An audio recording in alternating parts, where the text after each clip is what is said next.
প্রেম ভক্তির বন্যায় ভাসতে ভাসতে হরিদাস ঠাকুর একদিন এসে পৌঁছালেন শান্তিপুরে অদ্বৈত প্রভুর গৃহ আঙিনায়।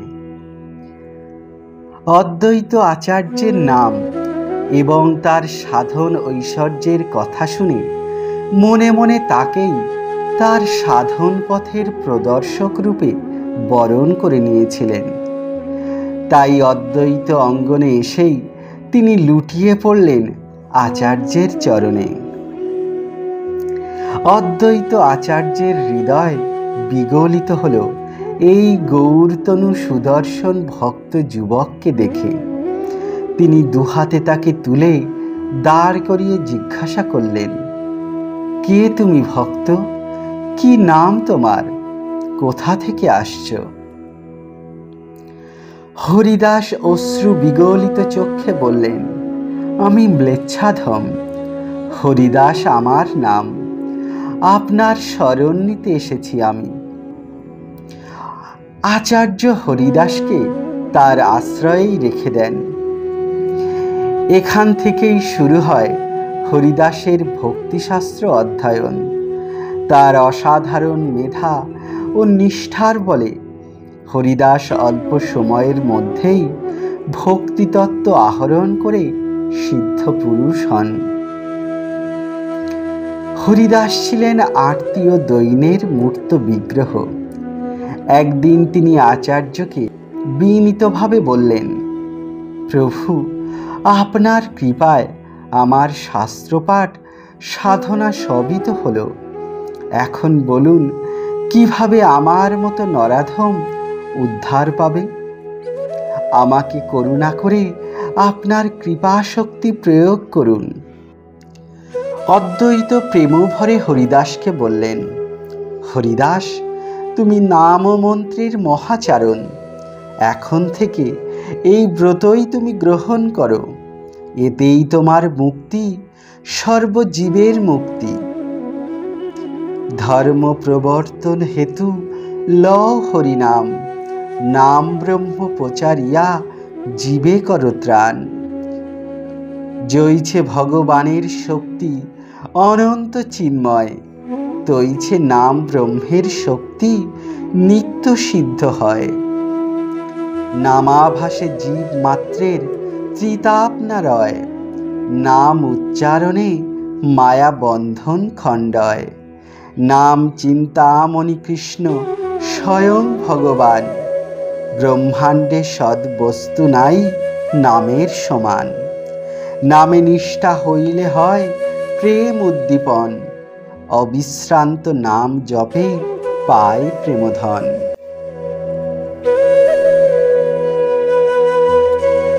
হরিদাস গঙ্গা তীরের গোফায় বসে নাম ব্রহ্মের সাধনা করেন আর সুমধুর কৃষ্ণগানে ভরিয়ে দেন চারিদিক। এর কিছুদিন পরে অদ্বৈত প্রভুর সঙ্গে হরিদাস ঠাকুর এলেন নবদ্বীপে নিমাই চন্দ্রের চরণে আত্মসমর্পণ করতে। হরিদাসের খ্যাতি তখন দেশময়। তার পদার্পণে ভক্ত বৈষ্ণবের দল একজোট হয়ে তাকে বরণ করে নিলেন। এরপর সমাদরে নিমাই পণ্ডিতের কাছে নিয়ে এলেন হরিদাস ঠাকুরকে। নিমাই ও হরিদাসকে দেখে আনন্দে উদ্বেলিত হয়ে আসন দিলেন বসবার জন্য। নিমাইকে দেখে হরিদাসের তখন অন্য ভাব। তবে তখনই আত্মসমর্পণ করলেন না হরিদাস, আসনেও বসলেন না, সেই আসন মস্তকে ধারণ করলেন। এরপর নিমাই হরিদাসকে উত্তম আহার দিয়ে অঙ্গে চন্দন লেপন করে গলায় যখন মালা পরিয়ে দিলেন, তখন আর থাকতে পারলেন না হরিদাস। অশ্রু বিগলিত চক্ষে নিমাইয়ের চরণে আত্মসমর্পণ করলেন। নিমাই ও ভাবের আদান প্রদানে 7 প্রহর ধরে তার সর্ব অবতার রূপ দেখালেন হরিদাসকে। বিমুগ্ধ হরিদাস বললেন, তুমি সেই পূর্ণাবতার। এতদিন আমি তোমারই সাধনা করছিলাম। আজ থেকে তোমার এই আনন্দের হাটে আমি ব্যাসাতি করব প্রভু। গৌরাঙ্গ সুন্দরীর নয়নেও তখন অশ্রুধারা। বললেন, 22 বাজারে ওরা যখন তোমাকে বেত্রাঘাত করেছিল, তখন তুমি বারে বারে আমাকেই স্মরণ করছিলে।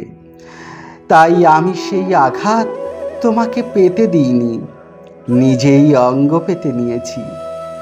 তোমার অবস্থা দেখে আমি সুদর্শনকে ডাক দিয়েছিলাম, কিন্তু যে মুহূর্তে তুমি ওই পাষণ্ডীদের মঙ্গল কামনা করলে, আমি তখনই বিরত হলাম।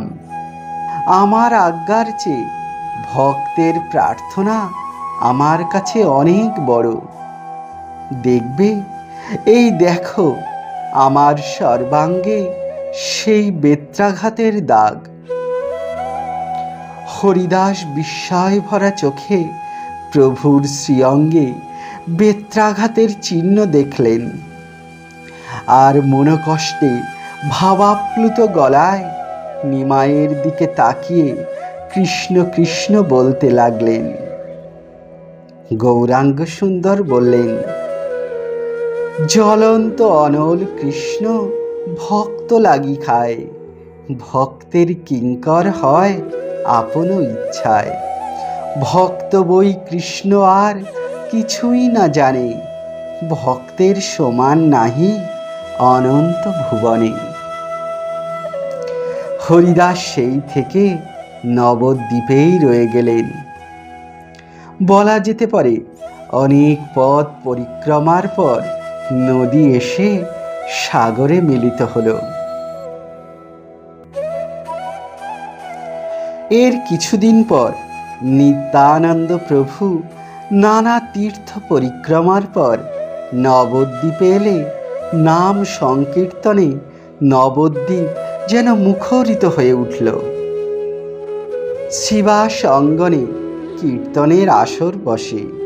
মহাপ্রভুর নির্দেশে সর্বত্র হরিনামের প্রচার শুরু হলো। সেই নগর কীর্তনের পুরোধা ছিলেন হরিদাস ও নিত্যানন্দ প্রভু। এরপর নবদ্বীপের চাঁদ কাজী যখন নগর সংকীর্তন বন্ধ করার আদেশ দিলেন, তখনই গর্জে উঠলেন নিমাই।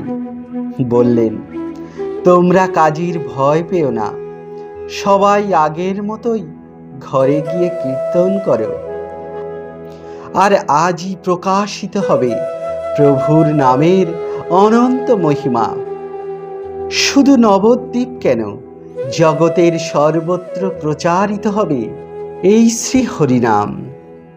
কীর্তনের দল নিয়ে আজই আমরা রওনা হব কাজীর বাড়ির দিকে। তার হুকুমনামা তাকে ফিরিয়ে নিতে হবে। অবশেষে দিবাবসানে সন্ধ্যা হল। শত সহস্র ভক্ত নরনারী নিয়ে নগর কীর্তনে বার হলেন নিমাই পণ্ডিত। কীর্তনের দলটিকে 4 ভাগে ভাগ করা হলো। প্রথম ভাগে অদ্বৈত আচার্য, দ্বিতীয় ভাগে হরিদাস, তৃতীয় ভাগে শ্রীবাস পণ্ডিত এবং চতুর্থ ভাগে স্বয়ং মহাপ্রভু। সংকীর্তন এবং ঘেরাও দেখে ভয় পেলেন কাজী। ক্ষমা চেয়ে নিষেধাজ্ঞা প্রত্যাহার করে নিলেন এবং নিজেকেও সমর্পণ করলেন প্রভুর চরণে। নামের প্রচার চলে, নাম মহিমায় আপ্লুত হন নগরবাসী। এইভাবেই পতিত উদ্ধার হয়, উদ্ধার হয় জগাই মাধাই। নবদ্বীপে গৌরহরির প্রতিটি লীলায় সহায় সহচর হন হরিদাস ঠাকুর।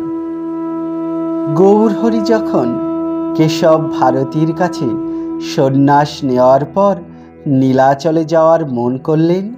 ভক্তদের মাথায় তখন আকাশ ভেঙে পড়ল। হরিদাস কাঁদতে কাঁদতে এসে বললেন, প্রভু, তুমি চলে গেলে আমি কার কাছে থাকব? আমি কি নীলাচলে যেতে পারবো? গৌরহরি বললেন, হরিদাস, তোমার চোখের জল দেখলে আমার চোখেও জল আসে, হৃদয় বিদীর্ণ হয়। তবু বলি, আমি তোমাকে ভুলব না। শ্রী জগন্নাথ দেবের চরণে নিজেকে উৎসর্গ করেই আমি তোমাকে ঠিক সময়ে ডেকে নেব। মহাপ্রভু নীলাচলে গেলেন, দাক্ষিণাত্য ভ্রমণ করলেন, কত লীলাই না করলেন তিনি। দেখতে দেখতে জগন্নাথের রথযাত্রা আসন্ন হল। মহাপ্রভুর প্রত্যাবর্তনের সংবাদ পৌঁছে গেছে নদিয়ায়। তাই অদ্বৈত আচার্য সহ 200 ভক্ত এসে হাজির হলেন নীলাচলে। হরিদাসও এলেন। নবদ্বীপের ভক্তগণ সবাই এসে মহাপ্রভুর সঙ্গে মিলিত হলে আনন্দের স্রোত বয়ে গেল। মহাপ্রভু একে একে সকলের সঙ্গেই মিলিত হলেন। এই মিলনের মধ্যেও তার ব্যাকুলতা নজরে পড়ল সকলের। উদ্বিগ্ন চিত্তে মহাপ্রভু যেন কাকে খুঁজছেন। এক সময় থাকতে না পেরে ভক্তদের জিজ্ঞাসা করলেন, কই আমার হরিদাস, কই? সে আসেনি? অদ্বৈত আচার্য বললেন, হ্যাঁ প্রভু, এসেছে তো। মহাপ্রভু ব্যাকুল কণ্ঠে জিজ্ঞাসা করলেন, তাহলে তাকে দেখছি না কেন? হরিদাস ছিলেন বাইরে, রাজপথের প্রান্তে। কেননা যবন বলে তিনি সব সময় নিজেকে অস্পৃশ্য জ্ঞান করে দূরে রাখতেন। আসলে ভক্ত এবং বিনয়ী মানুষ তো। কাশী মিশ্রের বাড়িতে ঢুকতে তাই তিনি দ্বিধা করছিলেন। মহাপ্রভুর আকুলতা দেখে ভক্তের দল তখনই হরিদাসকে আনতে গেলেন। অশ্রু বিগলিত চোখে হরিদাস বললেন, আমি নীচ জাতি, পতিত, আমি কি প্রভুর মন্দিরে যেতে পারি? ভক্তরা ফিরে এসে প্রভুকে সে কথা বললে মহাপ্রভুর অন্তর কেঁদে উঠল হরিদাসের জন্য।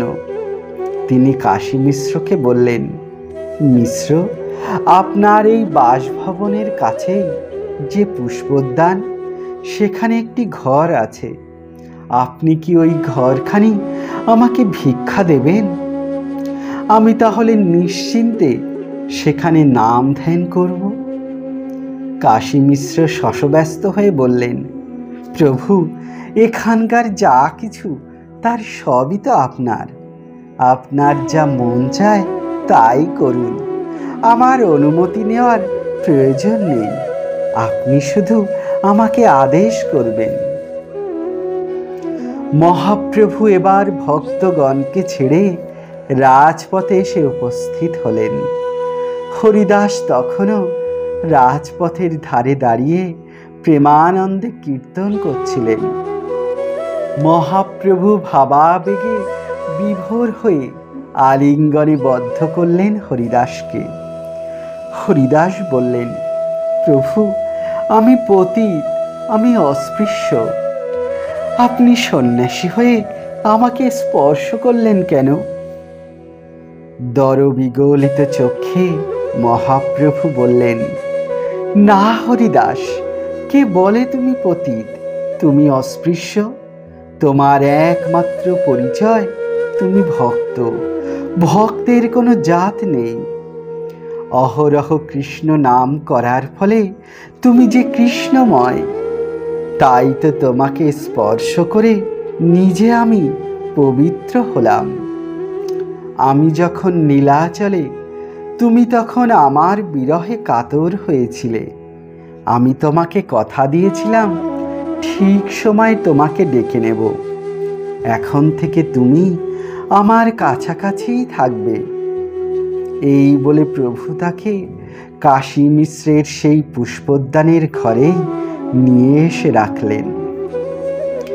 আসলে হরিদাসের জন্যই কাশী মিশ্রের কাছ থেকে মহাপ্রভু এই ঘরখানি চেয়ে নিয়েছিলেন। নীলাচলে কাশী মিশ্রের বাসভবনের কাছে হরিদাসের সেই আশ্রম এখন সিদ্ধ বকুল আশ্রম নামে খ্যাত।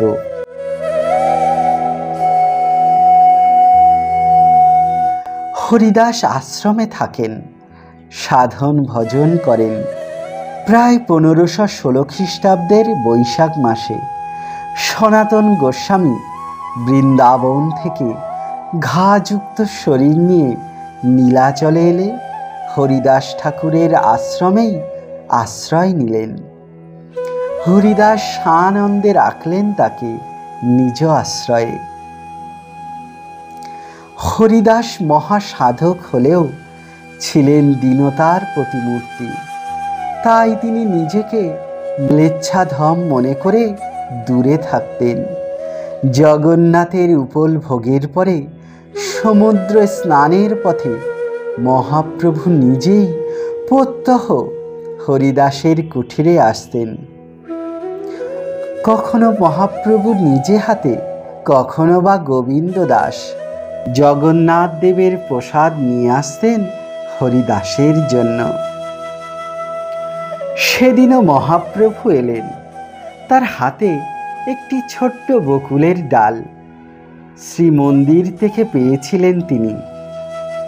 ভোরে জগন্নাথ প্রভুর অবকাশ সময়ে অর্থাৎ দন্তধাবন ও স্নানের সময়ে 3টি দন্ত কাষ্ঠের প্রয়োজন হয়। কুম্ভাটুয়া বৃক্ষের ডাল থেকেই এই দন্তকাষ্ঠ সংগ্রহ করা হয়। একদিন কোনো কারণে 3টের মধ্যে একটি কাষ্ঠ হারিয়ে গেলে পূজারীরা বকুল গাছের ডাল থেকে ওই দন্ত কাষ্ঠ সংগ্রহ করেন। অবকাশ পরে সেই দন্ত কাষ্ঠ কোনো না কোনো বিশিষ্ট জনকে দেয়া হয়। সেদিন ওই বকুল ডালটি মহাপ্রভু পেয়েছিলেন। তা মহাপ্রভু সেটি নিয়ে এসে হরিদাসের ভজন স্থানে রোপণ করেন। ক্রমে সেই ডালটি ছায়া প্রদানকারী এক বৃক্ষে পরিণত হয়। হরিদাস নিত্য এই বৃক্ষতলে বসে সাধন ভজন করতেন। চৈতন্য পরবর্তীকালে রথের কাষ্ঠের প্রয়োজনে রাজ কর্মচারীগণ এই বৃক্ষকে ছেদন করতে এলে দেখা যায় বৃক্ষটি অন্তঃসার শূন্য হয়ে শুধুমাত্র ছালের উপরে দাঁড়িয়ে আছে। সেই দিন থেকে এই বৃক্ষ সিদ্ধ বকুল নামে খ্যাত হয়। হরিদাস অঙ্গরে মহাপ্রভুর এই বকুল দন্তকাষ্ঠ রোপণের ব্যাপারে আরও এক কাহিনী জানা যায়। হরিদাস ঠাকুর কখনো কুঠিরে ভজন করতেন না। সারাদিন এমনকি অধিক রাত পর্যন্ত এই উদ্যানে খোলা জায়গায় বসে জপ ধ্যান ও নাম কীর্তন করতেন। ঠিক সে কারণেই হরিদাসকে কৃপা করে তার ভজন স্থলিতে ওই বকুল দন্তকাষ্ঠ পুঁতে দেন মহাপ্রভু। প্রভুর মহিমায় তখনই ধীরে ধীরে সেই বকুল কাষ্ঠটি একটি পত্র পল্লব বিশিষ্ট বৃক্ষে পরিণত হয়ে স্থানটিকে ছায়া শীতল করে। হরিদাস ঠাকুর তখন থেকে সেই বৃক্ষতলে বসেই সাধন ভজন করতেন। ফলে রোদ বৃষ্টি ইত্যাদিতে আর তার কোনো কষ্টই হতো না। যদিও কষ্টকে কখনো কষ্ট বলে মনেই করেননি হরিদাস ঠাকুর।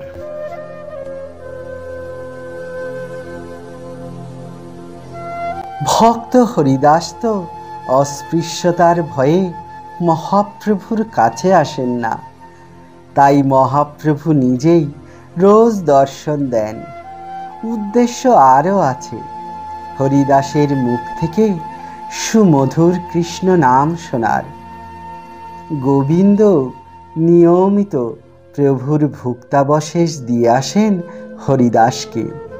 হরিদাস ধন্য হন। এইভাবেই দিন যায়।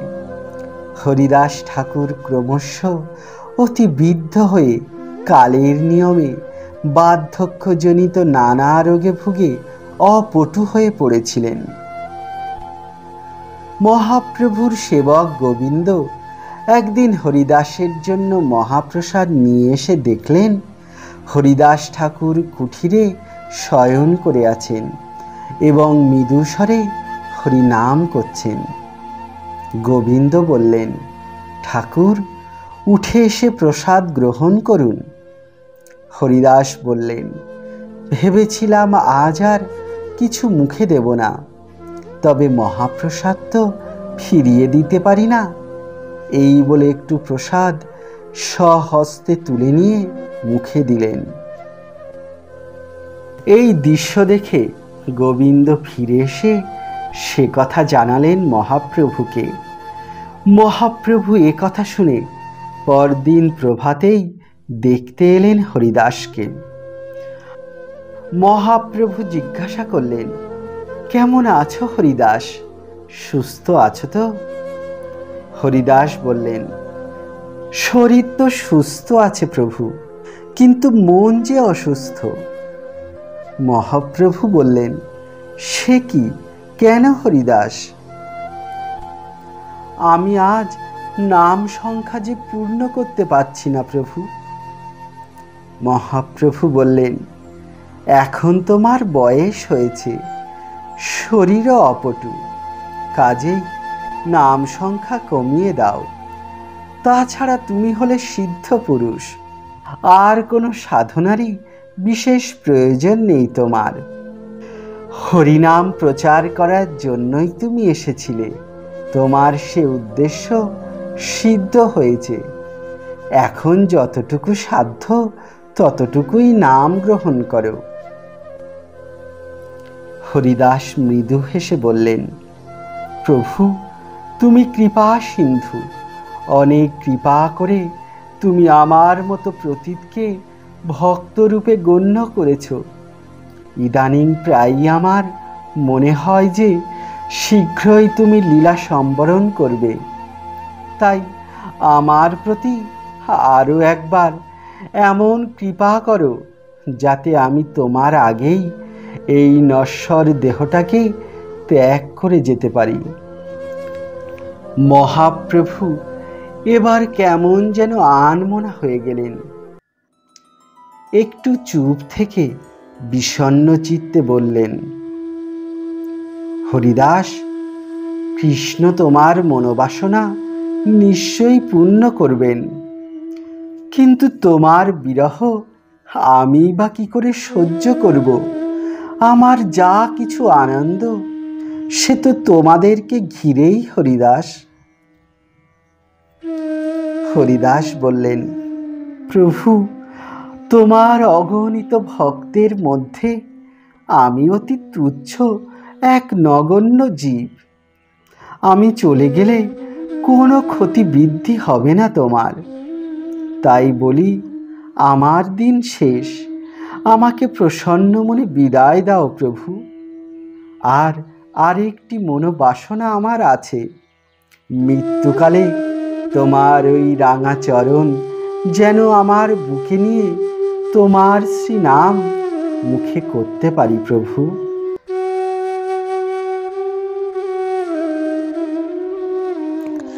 হরিদাসের মতো ভক্তের প্রার্থনায় মহাপ্রভু খুবই অপ্রস্তুত হলেন। ভক্তের বুকে পা রাখলে হৃদয়হীনতার পরিচয় দেওয়া হবে, অথচ ভক্তকে নাও বলতে পারেন না। তাই বললেন, তোমার মনোবাসনা শ্রীকৃষ্ণ অবশ্যই পূর্ণ করবেন।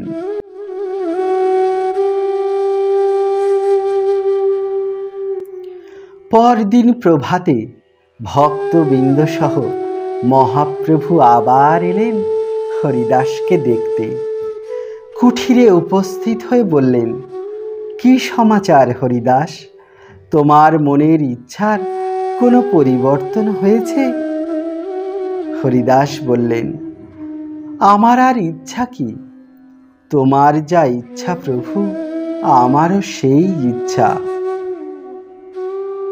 হরিদাস তখন শ্রী অঙ্গনে এসে শয়ন করলেন। মহাপ্রভুও হরিদাসের দিকে কিছুক্ষণ তাকিয়ে হরিদাসকে ঘিরে অঙ্গনে নিত্য কীর্তন শুরু করলেন। নর্তনে যোগ দিলেন বক্রেশ্বর পণ্ডিত। ইনি বরাবরই প্রভুর নিত্য সঙ্গী। স্বরূপ দামোদর সুকণ্ঠে হরি নাম ধরলেন। বাসুদেব সার্বভৌম, রায় রামানন্দ প্রভৃতি ভক্তগণ প্রভুর সঙ্গে নৃত্য করতে লাগলেন হরিদাসকে ঘিরে। এই নৃত্যের সঙ্গে হরিদাসের নাম গুণ কীর্তন করতে লাগলেন মহাপ্রভু। হরিদাসের গুণ কহিতে হইলা পঞ্চমুখ, কহিতে কহিতে প্রভুর বারে মহাসুখ।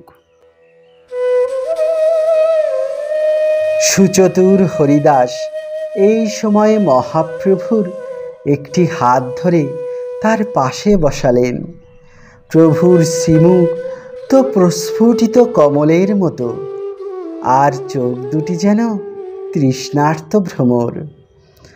প্রভু হরিদাসের আহ্বানে তার পাশে বসলে হরিদাস প্রভুর চরণ দুটি নিজের বুকের মধ্যে চেপে ধরলেন। তারপর তার শ্রীমুখে ভ্রমর কৃষ্ণ নয়ন দুটির দিকে তাকিয়ে নয়ন বক্ষের স্বাদ মিটিয়ে শ্রীকৃষ্ণ চৈতন্য উচ্চারণ করতে করতে সমবেত ভক্তবৃন্দের চরণ রেণু মাথায় নিয়ে প্রাণ ত্যাগ করলেন। হরিদাস নিজাগ্রেতে প্রভুরে বসাইল, নিজ নেত্র দুই ভিঙ্গ মুখপদ্মে দিল। হৃদয়ে আনি ধরিল প্রভুর চরণ, সর্বভক্তের পদরেণু মস্তকে ভূষণ। শ্রীকৃষ্ণ চৈতন্য শব্দ বলে বারে বার, প্রভু মুখ মাধুরী পিয়ে নেত্রে জলধার। শ্রীকৃষ্ণ চৈতন্য শব্দ করে উচ্চারণ, নামের সহিত প্রাণ কইল উৎক্রমণ।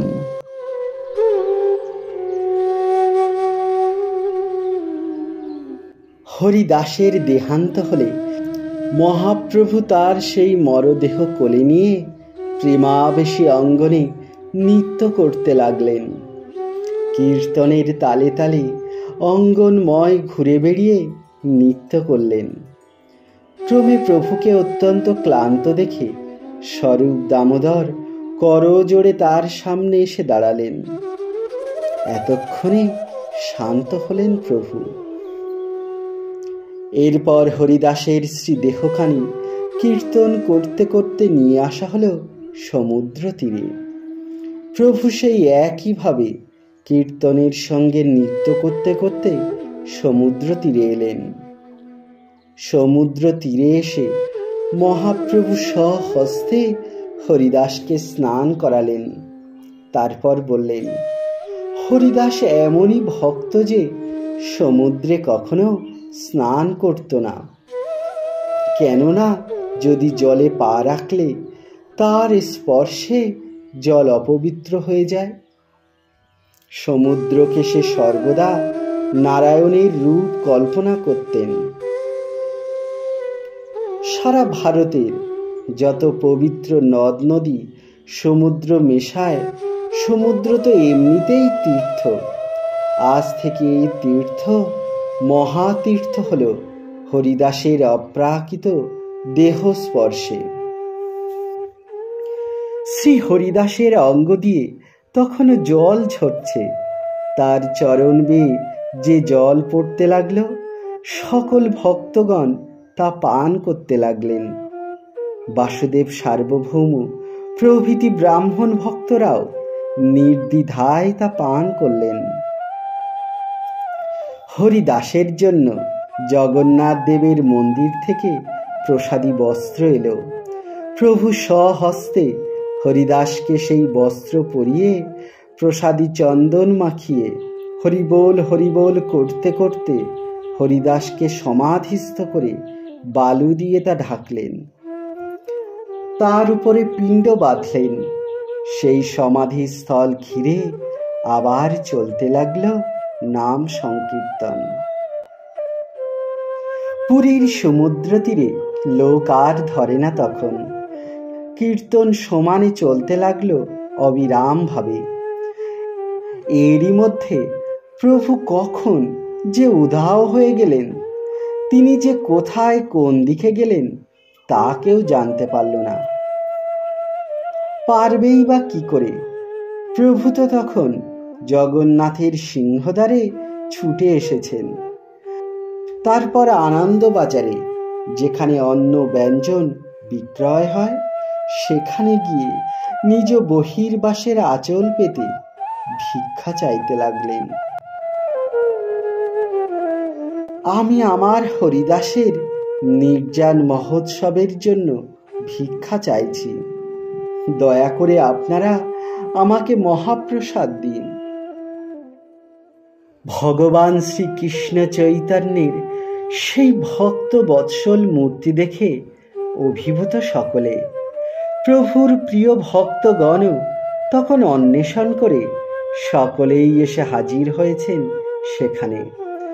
তারা অনেক বুঝিয়ে সুঝিয়ে প্রভুকে গম্ভীরায় পাঠিয়ে নিজেরাই কিছু ভিক্ষা করে, কিছু ক্রয় করে প্রসাদান্ন ও নানাবিধ ব্যঞ্জনাদি নিয়ে কাশীতে মিশ্র ভবনে এলেন।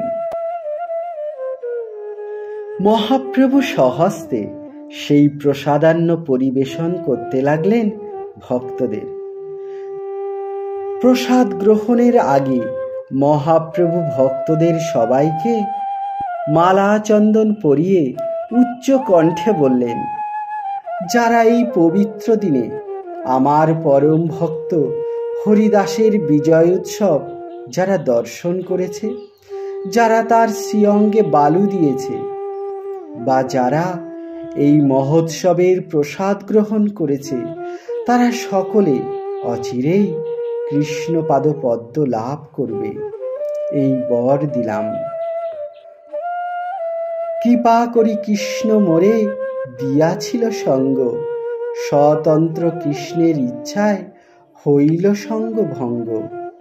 হরিদাসের ইচ্ছা যবে হইল চলিতে, আমার শকতি তারে নারিল রাখিতে।